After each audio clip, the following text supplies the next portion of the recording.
Magandang araw mga kabakal. Ngayon, pag-uusapan natin ang E6013 welding rod. Ano ito? Saan ito ginagamit? At anong tamang amperes ang dapat gamitin para dito? Ano ang E6013? Ang E6013 welding rod ay isang uri ng stick electrode na may smooth arc, madaling gamitin at may magandang welding finish. Mayroon itong rutile coating, kaya madaling alisin ang slag at hindi masyadong malakas ang spatter. Saan ito ginagamit? Madalas itong ginagamit sa light fabrication, sheet metal work, automotive repair, at general maintenance welding. Dahil hindi ito masyadong malalim ang penetration, perfect ito para sa maninipis na bakal tulad ng body ng sasakyan, rehas, gate, at iba pang light structural works. Anong tamang amperes sa E6013 welding rod?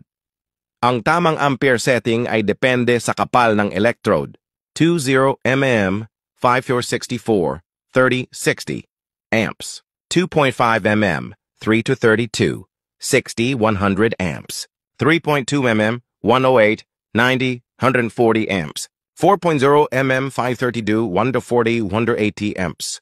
Kung mas manipis, mas mababang amperes. Kung mas makapal, mas mataas ang amperes. Kaya kung beginner ka o naghahanap ng madaling gamitin na welding rod, E6013 ang perfect para sa'yo. Gusto mo pa ng welding tips? Huwag kalimutan